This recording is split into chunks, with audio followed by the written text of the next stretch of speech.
नमस्कार, मैं हूं मृत्युंजय कुमार झा और कमोडिटी सुपरफास्ट में आपका स्वागत है। और सच पूछिए तो जो सुपरफास्ट नाम है हमारे इस शो का, आज मार्केट के एक्शन के सामने थोड़ा फीका पड़ रहा है, क्योंकि मार्केट की रफ्तार सुपरफास्ट से भी कहीं आगे जा चुकी है। आप देखिए कि गोल्ड में इस वक्त 1300 रुपये तक की तेजी है और क्रूड तो ज़बरदस्त, मतलब आप ये सोचिए कि एमसीएक्स पर कच्चा तेल अभी भी 10% के आसपास की तेजी के साथ ट्रेड कर रहा है। आज हमने 12-13% का उछाल ऑलरेडी देख लिया है। 140 के करीब पहुंचकर ब्रेंट का भाव लौटा है और नामेक्स क्रूड आज 130 के ऊपर तक जा चुका है। बहुत बड़ी तेजी। हमारे साथ अजय केडिया है, केडिया कमोडिटी के एमडी, और आशीष पेठे हैं, चेयरमैन हैं जेम्स एंड ज्वेलरी काउंसिल के। आप दोनों का बहुत स्वागत है। आशीष जी, सबसे पहला सवाल गोल्ड पर होगा आपसे मेरा कि गोल्ड तो सर रुक ही नहीं रहा है, 54,000 के बेहद करीब पहुंच चुका है सोना। हो क्या रहा है सर और क्या होगा? आशीष जी, अच्छा लगता है हमारा संपर्क अभी नहीं हो पा रहा है। अजय जी, यही सवाल मेरा आपसे होगा। 54,000 के बेहद करीब तक गोल्ड का भाव पहुंच चुका है, क्या लगता है आगे आपको? नमस्कार मित्र जी। डेफिनेटली हमने हमेशा जो सुनते आए हैं वो आज देख भी रहे हैं कि सेफ हेवन किसे कहते हैं, वो आज सोना दिखा भी रहा है। इनफैक्ट पिछले एक हफ्ते में अगर हम देखें तो सोने में जबरदस्त तेजी बनती हुई दिखी। रिसेंटली हमने देखा था 1680 तक के भी लो बनते हुए दिखाई दिए थे 2021 के अंदर, बट यहाँ से हम देख रहे हैं कि 2000 का लेवल आज मॉर्निंग में ही ये टैप करते हुए दिखाई दिया।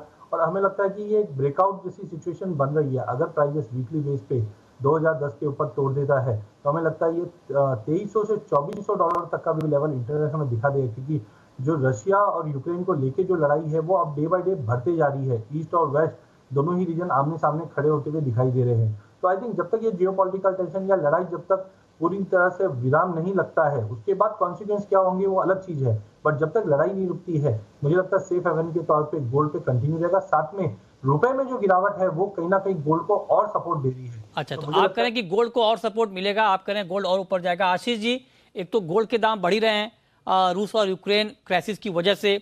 अब जो अमेरिका में महंगाई के आंकड़े आने वाले हैं, जो कि पहले से ही 40 साल की ऊंचाई पर हैं आंकड़े, अब जिस तरह से क्रूड बढ़ा है, बाकी एग्री कमोडिटी के दाम बढ़े हैं, मेटल बढ़े हैं, लगता है कि ये महंगाई का आंकड़ा और बढ़ जाएगा। तो ये तो गोल्ड के लिए और बड़ा सपोर्टिव फैक्टर हो जाएगा सर।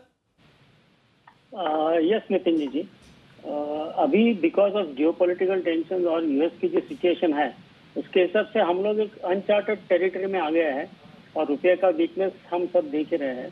तो इसके आगे कैसे आगे बढ़ेगा वो देखना डिफिकल्ट है। जैसे मैंने पहले कहा था कि मैं 5 से 7% की तेजी देख रहा था, लेकिन अभी ये जो सिचुएशन आ गई है वो पहले किसी ने सोचा नहीं था ऐसी है। तो इसके आगे चल के और मेरे हिसाब से 10 से 12% की तेजी भी आ सकती है। आप कह रहे हैं कि 10% की तेजी गोल्ड में और आ सकती है। अच्छा, तो सर आप ये बताएं, मतलब जब 56,000 के ऊपर गया था गोल्ड तब भी बहुत और तेजी की बात हो रही थी, लेकिन उसके बाद मार्केट गिरकर 45,000 तक आया।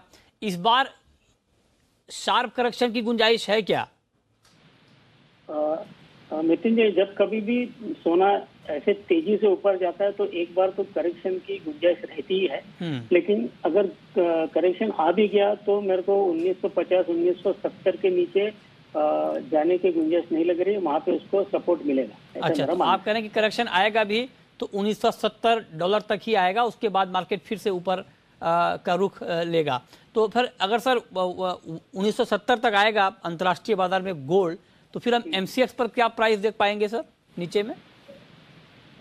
ये रुपए पर भी जो अभी दबाव बना हुआ है उसके चलते मेरे को लगता है ये 51 to 52 के रेंज में रहेगा। अच्छा, ठीक है। एक सवाल चांदी के ऊपर सर आपसे पेठे जी। सिल्वर ने आज 71,000 के स्तर को तोड़ा है, 71,000 के ऊपर चांदी का भाव गया है, अभी भी 70,000 के ऊपर ट्रेड कर रहा है। चांदी पर आपका आउटलुक सर? चांदी ऑलवेज सोने को मिरर करती है, लेकिन आज भी हमने देखा कि चांदी में जो उछाल है वो थोड़ा सा सोने से ज्यादा है। तो ये उछाल और उसको सपोर्ट मेरे हिसाब से सोने से ज्यादा सपोर्ट चांदी में मिलेगा। तो इसमें मैं तेजी सोने से ज्यादा देखता हूँ, और अगर डाउनफॉल भी आता है तो सोने से कम डाउनफॉल आएगा। ओके, ठीक है। तो ये राय हो गई आपकी चांदी के ऊपर। अच्छा सर, जो लोग पहले पूछ रहे थे कि क्या 1 लाख रुपए तक चांदी जाएगी क्या, उन लोगों के लिए कोई उम्मीद बंदी है क्या? इस रैली में एक बार टच कर जाए 1 लाख? नहीं, इस रैली में तो मैं नहीं देखता हूँ। अच्छा, इस रैली में तो ठीक है। बहुत शुक्रिया पेठे जी आपका जुड़ने के लिए, बुलियन पर अपनी राय देने के लिए। अजय जी, क्रूड का मार्केट कैसा लग रहा है आपको? क्योंकि कच्चे तेल ने तो कमाल कर दिया सर। मतलब मैं बार बार ये याद करता हूं, अप्रैल 2020 का महीना जब माइनस में था क्रूड, और क्रूड कोई लेने वाला नहीं था, अमेरिका में रखने की जगह नहीं थी कच्चा तेल, और आज देखिए कि वही कच्चा तेल ऑल टाइम हाई के आसपास पहुंच चुका है। क्या व्यू है सर आपका? बिल्कुल मिलन जी, देखिए जो लड़ाई का सिचुएशन है इसमें एनर्जी ही सबसे इंपॉर्टेंट है, चाहे हम नेचुरल गैस की बात करें चाहे क्रूड की बात करें।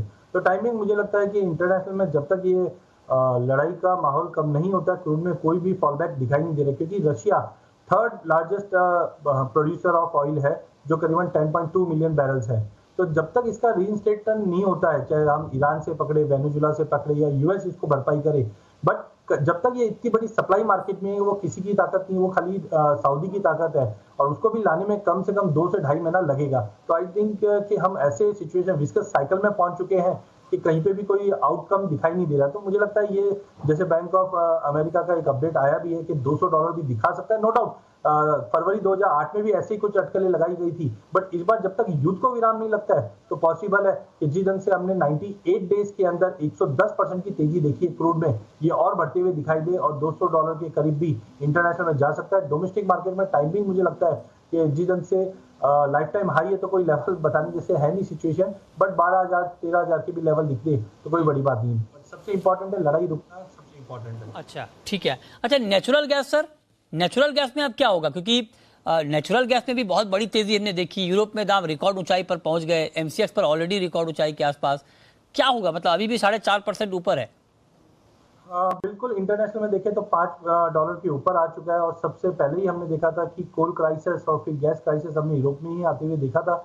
और यूरोप में अब संकट ये है कि रशिया से वो ले कैसे, और सेकेंडली जो आप गोल्ड की बात कर रहे थे, तो जो नेचुरल गैस अगर या एनर्जी कोई भी प्रोडक्ट अगर वेस्ट ईस्टर्न मतलब यूरोप अगर रशिया से लेता भी है, तो अब वो डॉलर के एवज में गोल्ड डिमांड कर सकता है, जिसकी वजह से गोल्ड में तेजी। तो नेचुरल गैस में मुझे लगता है हाँ, विंटर्स अभी खत्म हो रही है तो डिमांड में थोड़ा बहुत डिफ्लेक्शन पड़ेगा, बट ओवरऑल मुझे लगता है कि अभी ये अनचार्टेड में धीरे धीरे जाने की तैयारी कर रहेगा, जो $6 से $6.25 तक दिखा दे, बट वॉलिटिलिटी कंटिन्यू बनी रहेगी।